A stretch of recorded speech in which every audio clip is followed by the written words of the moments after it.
IPS print দিয়ে আপনারা কিভাবে অফলাইনে ব্যাকগ্রাউন্ড রিমুভ করবেন সেটি দেখে দেবো আজকে আপনাদেরকে। তার আগে অবশ্যই আমাদের চ্যানেলটি সাবস্ক্রাইব করে রাখুন। Let start the video. আসসালামু আলাইকুম গাইস, সবাই কেমন আছেন? আল্লাহ তাআলার অশেষ দয়া ও ভালোবাসা আমি ভালো আছি। তো এখান থেকে ওপেন করে আইপিএস প্রিন্ট অ্যাপটি, তারপর মাই গ্যালারিতে ক্লিক করব। যে সাইজে আমরা ছবিটার ব্যাকগ্রাউন্ডটা রিমুভ করব সেই সাইজটি নিয়ে নেব। অ্যান্ড আমি এটা আগে নিয়েছিলাম, তো ছবিটি কেটে নিলাম। তো আবার একটি অ্যাড করে দেখাচ্ছি। তো সিম্পলি আমি এখান থেকে আমার একটি ছবি অ্যাড করে দেখাচ্ছি। তো আমি এই ছবিটা, আগের ছবিটা আমি নিব। তো আমি এটা এখানে অ্যাড করে দেবো। একটু সময় নিচ্ছে, অনেক সময় একটু দ্রুত হয়ে যায়, অনেক সময় আবার একটু লোডিং নেয়। তো আমি এটা সাইজ মতো রেখে দিতে আসি কোথায়, এইরকমভাবে মাঝখানে একটু মিডলে হালকা টনিক ব্যাকাতে হলে সমস্যা নেই। যাতে আমরা এটা ব্যাকগ্রাউন্ড রিমুভ করব। তো এটা করা হয়ে গেলে এখন এটা ব্রাশ নিতে হবে। তো এখান থেকে আমি ডিজিটাল পেন নামে একটি ব্রাশ আছে, তো এটা আমি নেবো। এই যে এখানে দেখতে পাচ্ছেন উপরে উপরে ডিজিটাল পেন্ট না পেন নামে অপশন। তো এইটাকে আমরা, তো এখান থেকে আমরা পেনটির সাইজ করে নেব আমরা 1। তো এখান থেকে এটা রেখে দেব। তারপরে এখান থেকে আমরা উপরে এই যে হাতের এটা হচ্ছে ক্লিক করব। তারপরে এটা ফিলটাকে অফ থাকবে, এটা অন করে দিবেন। তারপরে এখান থেকে আমরা এটা সিলেক্ট করে দেব। তো এখান থেকে আমাদের সিলেকশনের মানে কোথা থেকে শুরু শুরু করব আমরা, মানে সেখান থেকে শুরু করব। তো আমি সিম্পলি এখান থেকে শুরু করতে চাচ্ছি। তো এখানে একটি ট্যাপ দেব অ্যান্ড এখানে এসে একটা ট্যাপ দেব। তারপর এরকমভাবে ট্যাপ দেব, এরকমভাবে মানে সিলেক্ট করে নেব, এরকমভাবে ট্যাপ দেব।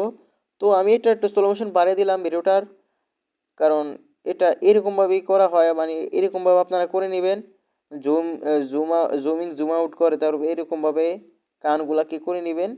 তো এটা আর দেখানো আমি প্রয়োজন মনে করি না, এটা আপনারা করতে পারবেন হয়তো।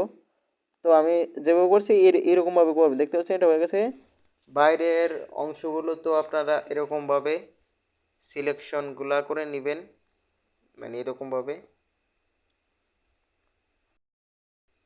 তো তারপর আপনারা এটা বেটে ক্লিক করবেন, রিমুভ সিলেকশন এরিয়াতে ক্লিক করবেন।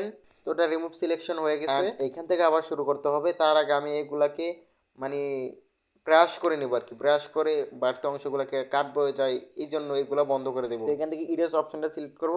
তারপর এখান থেকে আমরা এটা এভাবে ব্রাশ করব। তো এটা হোয়াইট কালার হতে থাকবে এরকমভাবে, এরকমভাবে। তো এটা কিন্তু আরও গাঢ়ভাবে করতে হবে। তো করার জন্য আমরা এখান থেকে ব্রাশটা একটু দেখে নিই, মানে ব্রাশটা এরকম হচ্ছে কেন। তো দেখতে পাচ্ছেন কিরকমভাবে হচ্ছে। তো এটা ব্রাশটা হয়তো একটু সমস্যা আছে। তো আমি এখান থেকে দেখেন ডিজিটাল পেনটা সিলেক্ট করি। আর এই যে ডিজিটাল পেন, তারপর এটাকে একটু ফুল একটু বাড়িয়ে নেব, একটু নিক এটা করে নেব, 67 রেখে দেবো আর কি, যে পেন্টের ইয়ে আর কি। তো এখান থেকে আমরা ওটা একটু আন্ডু করে নেব। ওটা মাথার ফেদি গেছি আবার, মানে মাথা একটু ইয়ে দিয়ে গেছে। তো এরকমভাবে আপনারা করে নেবেন। এরকম বাড়তি অংশগুলা কেটে নেবেন আর কি। এর মানে বাড়তি অংশগুলা এরকমভাবে ব্রাশ করতে পারেন। আর ওইগুলো আপনারা selection area, sorry remove selection করতে পারেন,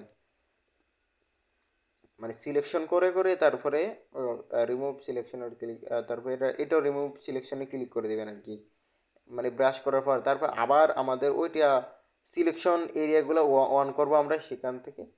তো এখান থেকে আবার শুরু করব আগের নিয়মই, আগে যেরকমভাবে করছি ওই রকম নিয়মই কাজগুলো করবেন আর কি। এরকমভাবে করা হয়ে গেলে মানে বাড়তি অংশগুলো আপনারা ব্রাশ করে কাটতে পারেন, সমস্যা নেই। বাড়তি অংশগুলো আমি যেভাবে করছি ওগুলা আপনারা সেরকমভাবে করতে পারেন।